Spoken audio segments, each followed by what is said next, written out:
சின்ன மருமகள்ல அடுத்து நடக்க போகுதுன்னு வாங்க பார்க்கலாம். கண்மணி பார்த்தா ஓடி போகலாம் அப்படின்னு சொல்லி முடிவெடுத்துட்டு இங்கே துணிமணியெல்லாம் எடுத்து சூட்கேஸில் வச்சுக்கிட்டு இருக்காங்க. அந்த நேரம் பார்த்தா மோகனா நகை பட்டு புடவை எல்லாத்தையும் எடுத்துகிட்டு வந்துக்கிட்டு இருக்காங்க.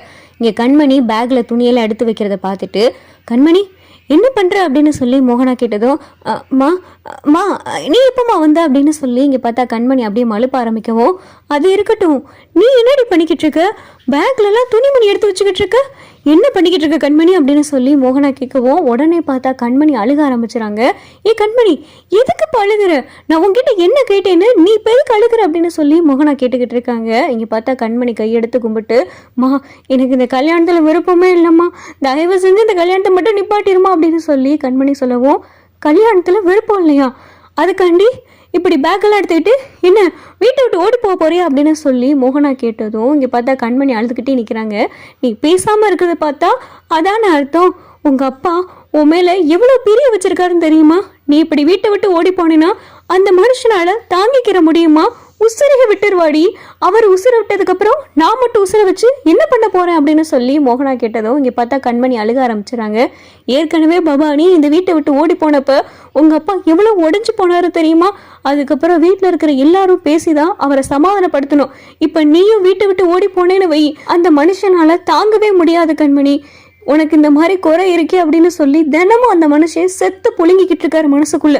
உனக்கு நல்லபடியாக ஒரு இடத்துல கல்யாணம் பண்ணி கொடுக்கணும் அப்படின்றது அவருடைய மிகப்பெரிய கனவு, அது இப்போ நடக்க போகுது.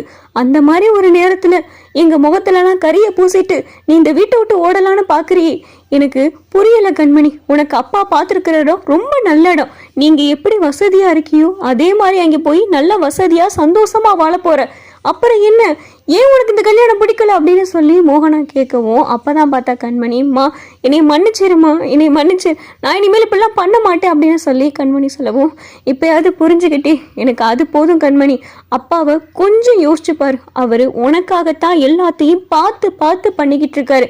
அந்த மனுஷன் வெளியில் பார்க்க வேணா அப்படி இருக்கலாம், ஆனால் மனசுக்குள்ள தினமும் உன்னை பற்றி தான் நினச்சிக்கிட்டே இருக்கார். அப்படிப்பட்டவர் முகத்தில் நீ இப்படி ஒரு அசிங்கத்தை கொடுக்கணும்னு நினைக்கிறீ, எனக்கு அதுதான் சத்தியமாக புரியல. நீ இப்படி ஒரு முடிவு எடுத்தது உனக்கும் எனக்கும் மட்டுமே தெரிஞ்சதாக இருக்கட்டும், சரியா?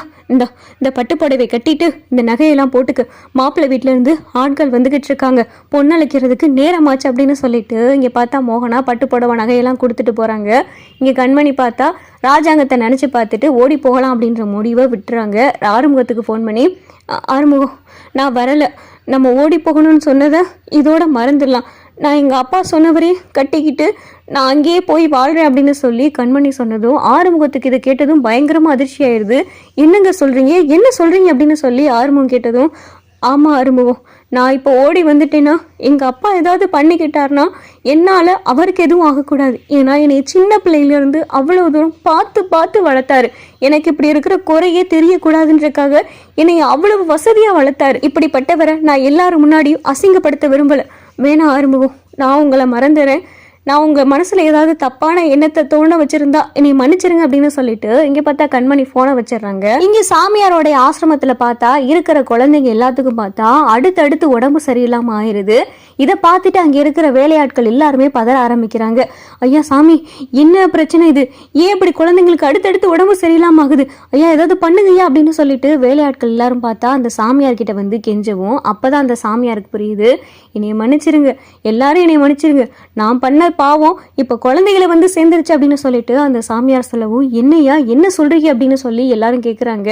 ஒரு பாவத்துக்கு நான் துணை போயிட்டேன், அந்த துணை போனதுனால தான் இப்போ இங்கே இருக்கிற குழந்தைங்களுக்கு அது சம்பளமாக கிடைச்சிருக்கு, வேணாம் நான் போய் எல்லாருக்கிட்டே உண்மையை சொல்லி ஒரு பொண்ணோடைய வாழ்க்கையை நான் காப்பாற்றணும், கடவுளே இந்த குழந்தைங்களுக்கு யாருக்கும் எந்த ஆபத்து வரக்கூடாது, நான் எந்த பாவத்துக்கும் துணை போக விரும்பலை, நான் இப்பயே போய் எல்லாருக்கிட்டே உண்மையை சொல்கிறேன் அப்படின்னு சொல்லிட்டு அந்த சாமியார் பார்த்தா படபடன்னு அவராக பேசிக்கிட்டு இங்கே ராஜாங்க வீட்டுக்கு வராரு.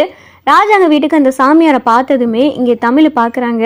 இவர் அந்த சிவகங்க வைத்தியர் தானே அப்படின்னு சொல்லிட்டு தமிழ் பார்த்துட்டு, வாங்கய்யா வாங்க அப்படின்னு சொல்லி தமிழ் கேட்கவும், அம்மா ராஜாங்க ஐயா இருக்காரா அப்படின்னு சொல்லிட்டு வைத்தியர் கேட்கவும், இருக்காரு, நீங்கள் அவரை பார்க்கணுமா அப்படின்னு சொல்லி தமிழ் கேட்கவும், ஆமாம்மா, நான் எல்லாரையும் பார்த்து ஒரு பெரிய உண்மையை சொல்லணும், மாப்பிள்ளையை பற்றின உண்மையை சொல்லணும் அப்படின்னு சொல்லிட்டு வைத்தியர் சொல்லவும், தமிழ் இதை கேட்டுட்டு என்னையா சொல்கிறீங்க அப்படின்னு சொல்லி தமிழ் கேட்கவும், ஆமாம்மா நீங்கள் வந்து விசாரிச்சிங்க. அப்போ மாப்பிள்ளையை பற்றி நான் போய் சொல்லிட்டேன்.